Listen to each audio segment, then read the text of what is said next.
खुदा यीशु मसीह की तारीफ करते हुए एक बार फिर से उसका धन्यवाद करता हूं कि आज एक बार आपसे इस तरीके से बात करने का मौका मिला है। एक बहुत ही सुंदर ये जगह है और जो हमारे घर के पास एक पार्क है और मैंने सोचा कि आज यहीं से खुदा का कलाम आप तक मैं पेश करूं। निर्गमन की पुस्तक को हम देख रहे हैं। 4 अध्याय में परमेश्वर ने मूसा को फिरौन के पास भेजा, मगर रास्ते में मूसा ने अपना पूरा कर्तव्य पूरा नहीं किया था। एक छोटी सी बात रह गई थी, उसका खतना नहीं हुआ था। वो अभी भी मिस्रियों जैसा व्यवहार कर रहा था और परमेश्वर उसको पूरी तरीके से अपने लायक बनाना चाहता था। और कई बार मित्रों, हमारी जिंदगियों में छोटी छोटी बातें, छोटे छोटे पाप बड़े विनाश का कारण बन जाते हैं। कोशिश ये रहे कि कोई भी पाप हमारे जीवन में 10 हुक्म में से कोई भी कड़ी टूटने ना पाए, ताकि पूरी जंजीर मजबूत रहे। 5वें अध्याय में वही हुआ जो होना था। मूसा ने यही कहा था कि लोग मेरी प्रतीत नहीं करेंगे। मुझे बताइए आप कौन हैं, मैं कौन हूं, क्या चिन्ह आप दे रहे हैं। और हुआ यही। और आज मैं सिर्फ एक लाइन पर आपसे बात करके और विदा लूंगा और आपका ध्यान आकर्षित कराना चाहता हूं। निर्गमन की पुस्तक उसका 5वां अध्याय, निर्गमन की पुस्तक उसका 5वां अध्याय, Exodus chapter 5 and verse number 2, दूसरा पद। निर्गमन की पुस्तक उसका 5वां अध्याय और उसकी दूसरी आयत। फिरौन ने कहा, यहोवा कौन है। भूल जाइए थोड़ी देर के लिए फिरौन को और आज बिल्कुल अपने से यह क्वेश्चन कीजिए। कितनी बार हमने और आपने यह क्वेश्चन किया है कि यहोवा है कौन। आप कहेंगे नहीं मैंने जी नहीं, आपने किया है, मैंने किया है। जब मैंने इसको पढ़ा तो मेरे सामने मेरी जिंदगी का आईना नजर आ गया। मैं अपने आप को देखने लगा, मैंने कितनी बार कहा है यहोवा कौन है। और ये सिर्फ मैं नहीं कह रहा हूं, यशायाह नबी की पुस्तक उसके पहले अध्याय, सोचिए इतनी महत्वपूर्ण पुस्तक जो एक मिनी बाइबल कहलाती है, 66 किताबें उसके अंदर। वो किताब जब ओपन अप हो रही है, जब खुल रही है वो किताब, जब उसका, आपको मालूम है जब शुरुआत में कोई किताब लिखी जाती है तो हमेशा अच्छा लिखा जाता है। किसी के बारे में अगर आप लिख रहे हैं और यहां परमेश्वर इसराइलियों के बारे में लिख रहा है, लेकिन सुनिए क्या लिख रहा है। यशायाह नबी की पुस्तक उसका पहला अध्याय, मेरा विषय क्या है, यहोवा है कौन, जो कब हमने पूछा है और आपने पूछा है। फिरौन को छोड़ दीजिए, फिरौन तो अन्यजाति था, फिरौन तो मिस्री था, फिरौन के पास पूरा हक था पूछने का यहोवा कौन है, वो तो उसको नहीं जानता था। मैं अपनी और आपकी बात कर रहा हूं। और यीशु मसीह ने इसीलिए सिखाया कि जब दुआ करो तो इस तरह से दुआ करो, ऐ हमारे बाप, क्योंकि हमने तो उसको जाना ही नहीं ना। ये दुआ में आ रहा, ऐ हमारे बाप तू जो आसमान में है, तेरा नाम पवित्र माना जाए। पहले जानो तो यहोवा कौन है। दुआ करने बैठ गए। देखिए, यहोवा को जानने का अर्थ सिर्फ आप कितने लोगों को जानते हैं, लेकिन सिर्फ उसके बारे में कहीं पढ़ लेना, कहीं 2-4 व्याख्यान सुन लेना, यह जानना नहीं। परमेश्वर इससे आगे बढ़ना चाहता है। यशायाह नबी की पुस्तक उसका पहला अध्याय और उसकी दूसरी और तीसरी आयत। हे स्वर्ग सुन, Isaiah chapter number 1 and verse number 2 and 3। हे स्वर्ग सुन और हे पृथ्वी कान लगा, क्योंकि यहोवा कहता है, मैंने बाल बच्चों का पालन पोषण किया और उनको बढ़ाया भी, परंतु उन्होंने मुझसे बलवा किया है। और बलवा किस तरीके का? बलवा इस तरीके का नहीं, झगड़ा कर रहे हैं, अरे हमको ये चाहिए, हमको चाहिए, नहीं। बलवा सुनिए कैसा है। आगे की लाइन में हम लोग हमेशा सोचते ना, दंगा हो गया, बलवा हो गया, आपस में मारपीट हो गई, वो उसको जानते थे, वो उसको जानते थे। जी नहीं, ये बलवा बिल्कुल फर्क तरीके का। सुनिए, बैल तो अपने मालिक को और गधा अपने स्वामी की चरनी को, 2 जानवरों का इस्तेमाल किया गया है जो सबसे, हम उनको बुद्धि में सबसे घटिया मानते हैं। हम लोग कहते हैं बैल है, बिल्कुल मतलब दिमाग नहीं है इसका, ताकत है, दिमाग नहीं। और आज हमारे पास मित्रों ताकत दुनिया की, शिक्षा की ताकत है, पैसे की ताकत है, परिवार की ताकत है। अरे मेरा तो इतना लंबा चौड़ा परिवार है और मेरा तो दुनिया की ताकत। मैं ताकत में कहां कह रहा हूं कि हम और आप कमजोर हैं, लेकिन बुद्धि बैल जैसी बुद्धि है। गधा, अब इसके बारे में तो कहना कुछ नहीं। बचपन से तो हम लोग अपने आप को यही सुनते हैं, गधा कहीं का। गधा का क्या मतलब कि काम तो करता है, नम्र है और दीन भी है, मगर बेवकूफ है, ढीठ है। अब सुनिए आगे बलवा कैसा हो रहा है कि बैल तो अपने स्वामी को बैल तो अपने मालिक को और गधा अपने स्वामी की चरनी को पहचानता है, परंतु इस्राएल मुझे नहीं जानता। एक मिनट, आप बिशप साहब, आप क्या प्रीच क्या कर रहे हैं? आप तो फिरौन से चले थे, इस्राएलियों को छुड़ाने की बात हो रही है, और यहां आप इस्राएलियों पर ला करके टिका दिए कि इस्राएल मुझे नहीं जानता। ले भैया, अभी तक तो फिरौन के बारे में पढ़े, और लाजिम था फिरौन का यह बोलना कि यहोवा कौन है। यहां तो परमेश्वर कह रहा है कि छोड़ दीजिए फिरौन को, अन्य जातियों को। आज हम लोग अन्य जातियों के पीछे दीवाने हुए हैं, कैसे अन्य जातियों को प्रचार कर दे। अरे पहले अपने आप को तो प्रचार कीजिए, पहले इस्राएल तो पहचाने। बैल और गधे की कैटेगरी से हम और आप निकले तो हमने अपने आप को कितना घटिया बना दिया है, यह बलवा करके कि इस्राएल मुझे नहीं जानता। कौन है? मैं परमेश्वर की गति जानने के, अय्यूब में पढ़िएगा, परमेश्वर की गति जानने की मुझे कोई इच्छा नहीं है। और कई बार मित्रों हमने परमेश्वर को डेयर किया है, हमने उसका सामना किया यह कह करके कि तू कौन है, तेरी बातों का मतलब क्या है। आपको याद होगा कब्र पर स्त्रियां आई थी मसाला लेकर के बॉडी पर लगाने के लिए, एक मुर्दे यीशु के बॉडी पर। यह बताइए यीशु मसीह ने कब कहा कि मेरे लिए मसाला बना करके लाना? आप हमको एक जगह पद दिखा दीजिए। अपने मरने के पहले दुनिया की बातें यीशु मसीह ने की, 3 दिन रहूंगा, मैं जी उठूंगा और ये होगा। दुनिया की बातें यीशु मसीह ने अपने जी उठने के बारे में कहीं, कहीं भी ना तेल ना मसाले की कोई चर्चा नहीं की। मेरी देह पर मसाला लेके चले यार। और क्या कर क्या रहे आप? बलवा कर रहे हैं। आप सिर्फ ये कह रहे अरे वो है कौन? तो मरा हुआ यीशु है। आपने उसकी ताकत को पहचान। आपने तो सोचा कि जैसे दुनिया के लोग मर गए वैसे ये भी मर गया, चलो रो ले धो ले, कब्र पर से पत्थर कौन हटाएगा? आपने उसकी ताकत को जाना ही नहीं। आप तो दुनिया के पत्थर की बोझ लेकर के पड़े हुए। अच्छा बेटे का ये कैसे होगा, बेटी की ये कैसे होगी, शादी कैसे होगी, ब्याह कैसे होगी, नौकरी। दुनिया के पत्थर को हटाने का जुगाड़ लगा रहे। जानते हैं क्यों? क्योंकि आप जानते ही नहीं है कि आपका प्रभु कौन है, जिस पर आप यकीन करते हैं वो कौन है। आपने जाना ही नहीं। फिरौन को छोड़ दीजिए। फिरौन को मैंने कहा, फिरौन लाजिम था पूछना, उसका पूछना तो जस्टिफाइड था, वो तो नहीं जानता था। लेकिन आज परमेश्वर इसराइलियों से, हम जो आत्मिक इसराइली हैं, हम जो आत्मिक यहूदी, हमसे पूछ रहा है, हमको जानते भी हो हम कौन है? मैं थोड़ा सा आगे बढ़ूं। यीशु मसीह के साथ चेले नाव पर गए थे और गलील की झील में बड़ा तूफान आ गया। आपको सब कहानी मालूम है वो। और क्या हुआ? क्या जब यीशु मसीह ने आंधी और तूफान को शांत किया तो इनका पहला प्रश्न ये नहीं था अरे आंधी कैसे थम गई, अरे तूफान कैसे थम गया, अरे बड़ा चैन हो गया है, अरे बड़ा आराम हो गया है, अरे देखो कहीं नाव टूटी तो ना ना ना ना। पहला क्वेश्चन इनका ये था, ये कौन मनुष्य है? अंग्रेजी में क्या बढ़िया लिखा है कि what manner of man is this.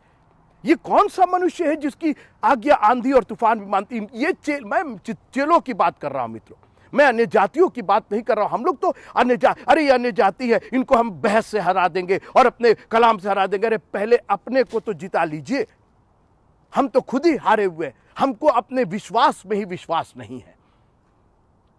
यहोवा कौन है? आज हमने कई बार उसकी बातों पर, उसके कामों पर अविश्वास करके इतने काम उसने हमारी जिंदगियों में किए हैं, और उसके बाद भी हम पूछते हैं यहोवा कौन है। अपने कर्मों से हम पूछते हैं यहोवा कौन है। मित्रों, आज मैं आपको उत्साहित करना चाहता हूं कि फिरौन के समान, बैल और गधे के समान वो फिर भी, मतलब परमेश्वर कह रहा है, परमेश्वर यह कह रहा है कि वो फिर भी ठीक है, वो अपने मालिक को पहचानते, अपने स्वामी को पहचानते। और मैं तुम्हारा मालिक, मैं तुम्हारा स्वामी। और सबसे करीबी लोग मरियम और मार्था, उनके घर में यीशु मसीह उतरा करते थे। यीशु मसीह जब लौट करके आए, तू यहां होता तो मेरा भाई नहीं मरता। ये जानते क्या कह रहे हैं आप? या आप मैडम आप जानती क्या कह रही? आप सिर्फ ये कह रहे कि तू है कौन? तू तो यीशु है, तू तो नासरत का रहने वाला, तू है कौन? हाँ हाँ ठीक है, तू चंगा करने वाला, लेकिन तू तो यहां था नहीं ना, तू यहां होता। अगर तू यहां होता। अरे मरियम मार्था क्या बोल रही हो तुम लोग फिरौन के समान बात कर रही हो। ये है कौन? और यीशु मसीह ने कहा, मार्ग सत्य और जीवन मैं हूं, पुनरुत्थान मैं हूं। ये जानते ही नहीं थे वो यहोवा कौन है। अगर वो जानते तो ऐसा नहीं करते, ऐसा नहीं बोलती। उन्होंने यहां तक कह दिया कि कब्र पर जाने की कोई जरूरत नहीं, क्योंकि उनको यीशु मसीह के बारे में मालूम ही नहीं था। उनको मालूम था कि ये बीमारों को चंगा करते हैं, अंधों को आंखें देते हैं, कोढ़ियों को शुद्ध करते हैं, लंगड़ों को चाल देते हैं, जो लूले हैं उनको हाथ देते हैं, ये सब मालूम था। मगर अभी ये नहीं मालूम था ये कौन है, क्यों ये कब्र पर जाना चाहते, क्या करेंगे वहां जाकर के, वो दुर्गंध आती उसका, दुनिया की बातें इनके पास, सब चीज इनको मालूम है कि कहां से दुर्गंध आ रही है और कहां से सड़ाहट आ रही है, लेकिन ये नहीं मालूम कि ये जो शख्स उनसे बात कर रहा है ये सिर्फ यीशु नहीं है, ये पुनरुत्थान है मित्रों, पुनरुत्थान। आई एम द रेजरेक्शन, मैं पुनरुत्थान हूं। और इसीलिए पौलुस ने कहा सब कुछ जानने के बाद मैं उसको और उसके पुनरुत्थान की सामर्थ को जानना चाहता हूं। मैं नहीं जानता हूं कि आपने अपनी जिंदगी में कितना अविश्वास किया है और आज भी आप कह रहे हैं यहोवा कौन है, ये काम नहीं हो सकता, वो काम नहीं हो सकता, इस महामारी में हम नहीं ये कर सकते, हम नहीं वो कर सकते। मित्रों, जिन्होंने उसको पहचाना है ना, उनके लिए सारी चीजें पूरी हो रही है। दाऊद ने पहचाना और कहा, ये देखिए रिवाइवल में और चर्च में और यहां नहीं पहचानेंगे आप पहचानना है तो जंगल में, पहचानना है तो जेल खाने में। दाऊद जंगल में भेड़ों को चरा रहा था, उसने कहा यहोवा मेरा चरवाहा है, मुझे कुछ घटी नहीं होगी। उसने और कुछ पहचाना नहीं पहचाना, उसने एक चीज ये पहचान लिया कि अभाव तो नहीं होगा, घटी नहीं होगी, कमी बेसी नहीं होगी। और उसकी वजह यह है कि हमारे बैंक में बहुत बैलेंस है, हमारे घर में बहुत राशन है, नहीं, यहोवा मेरा चरवाहा है। एक वो लड़का पहचान सकता है अपने यहोवा परमेश्वर को, अपना चरवाहा पहचान सकता है। और हम आप पढ़े लिखे, हमने उसके आश्चर्य कर्मों को देखा है, हर दिन उसके आश्चर्य कर्मों को देखा है। और आज हम क्वेश्चन करते हैं ये कौन है, ये कौन है, मसीह कौन है। आज मैं चाहता हूं कि एक बार दिल की गहराइयों से छोड़ दीजिए बाकी लोग, आप अपने विश्वास में विश्वास कीजिए। फिर से सुनिए, have faith in your faith, अपने विश्वास में विश्वास करिए। एक छोटी लड़की बंधुआई में चली गई थी, नामान कोढ़ी के यहां एक नौकरानी की हैसियत से थी, मगर वो सब के बावजूद मित्रों उसको अपने विश्वास में विश्वास था। Hallelujah, she had faith in her faith. उसने एलानिया कह दिया कि अगर मेरा मालिक मेरे नगर में जाता तो वहां पर एक भविष्यवक्ता है, ये चंगा होकर के आएगा। सोचिए, इतनी बड़ी बात, इतना बड़ा विश्वास। वो इसने नहीं कहा अरे मैं नहीं जानती हूं भैया, मैं तो नौकरानी हूं, मैं तो कम पढ़ी लिखी हूं, मैं तो बंधुआई में आई हूं, मैं तो छोटी सी लड़की हूं। आज हमने अपने आप को इतना छोटा, इतना गरीब, इतना अनपढ़, क्या क्या हमने अपने आप को समझ लिया, और या इसके विपरीत समझ लिया है कि हमारे समान तो कोई पढ़ा लिखा नहीं, हमारे समान तो कोई बाइबल का जानकार नहीं है, हमारे समान। और आखिर में चेलों के समान पूछ रहे हैं ये कौन मनुष्य है जिसकी आज्ञा आंधी और तूफान मानते हैं। मित्रों, ये वो मनुष्य है जिसने हमको और आपको जिंदगी और बहुतायत की जिंदगी दी है। वो फिर से आने वाला। आपको याद होगा हमने प्रकाशित वाक्य पर एक बार बात की थी, और जब प्रकाशित वाक्य ओपन अप होता है, जब खुलता है तो लिखा है कि ये यीशु मसीह का प्रकाशन है।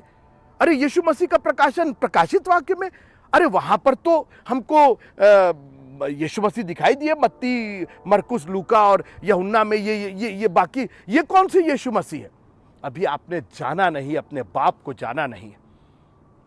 उड़ाऊ पुत्र ने कहा कि मुझे मालूम है कि मेरे बाप के घर में, उसको अपना बाप भी मालूम था और उसका घर भी मालूम था, और उसने कहा और कहीं नहीं जाना है। जानते हैं क्यों मित्रों वो वापस अपने बाप के घर में आया? क्योंकि वो बाप को भी जानता था, उसकी दया को भी जानता था, उसके रहमो करम को भी जानता था, उसकी दौलत को भी जानता था, उसके घर को भी। वो बेटा ना था, वो नहीं भूल सकता था। जिस दिन आप वास्तव में उसके बेटे और बेटियां हो जाएंगे, आप बजाय किसी अंकल और आंटी के बारे में बात करने के, आप अपने पिता की जो स्वर्ग में है उसकी बात करेंगे और कहेंगे कि मुझे मालूम है मैं उठ करके अपने पिता के पास जाऊंगा, अपने पिता के पास जाऊंगी। ये बीमारी जो है मेरी, ये दुख और बीमारी, मैं डॉक्टर के पास बाद में जाऊंगा, मैं डॉक्टर के पास बाद में कॉल करूंगी, मैं पहले अपने पिता के पास जाऊंगी, उससे कहूंगी कि मैंने तेरे और स्वर्ग और तेरे विरुद्ध में पाप किया है, मुझे माफ किया जाए, मुझ पर अनुग्रह किया जाए।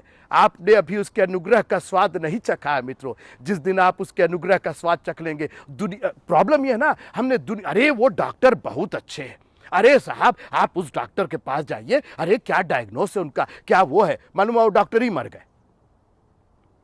मित्रों, ये जिंदगी एक बहुत खूबसूरत जिंदगी है। बजाय किसी डॉक्टर और वैद्य को जानने के बजाय एक काम कीजिए, अपने प्रभु को जान जाइए। बजाय फिरौन ये कहे कि यहोवा कौन है, आप बताएं कि मैं बताऊंगा यहोवा कौन है। मुझसे पूछो, मेरे पास गवाही है। मैं बताऊंगा कि उसने मेरे ऊपर कैसे बड़े बड़े उपकार किए। फिरौन ने कहा यहोवा कौन है। खबरदार, जो हमने और आपने कभी अपने अविश्वास की वजह से, अपने किसी और कृत्य की वजह से, अपने कर्म की वजह से, अपने कामों की वजह से, कई बार बोलते हम लोग सही हैं लेकिन काम हमारा बिल्कुल उल्टा होता है। कोशिश कीजिए कि आप बोली से भी कहिए कि मैं यहोवा को जानता हूं, मैं अपने पिता को पहचानता हूं, और अपने कामों से भी, दिल और जान से। और इसीलिए मैंने कहा था पिछली बार कि अब पिता ऐसों को ढूंढता है जो आत्मा और सच्चाई से उसका भजन करते। जब आपको ये मालूम हो जाएगा वो कौन है, तो आत्मा और सच्चाई से भजन करने में आपको जरा सी हिचक नहीं होगी।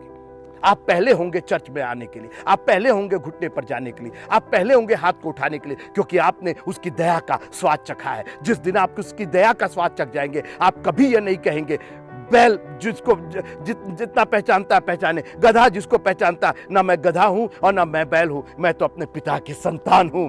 मुझको उसने संतान होने का अधिकार दिया है और अब मैं उसको पहचानता हूं। वो मेरा है और मैं उसका हूं। प्रभु आप सबको बहुत आशीष दे। जय मसीह।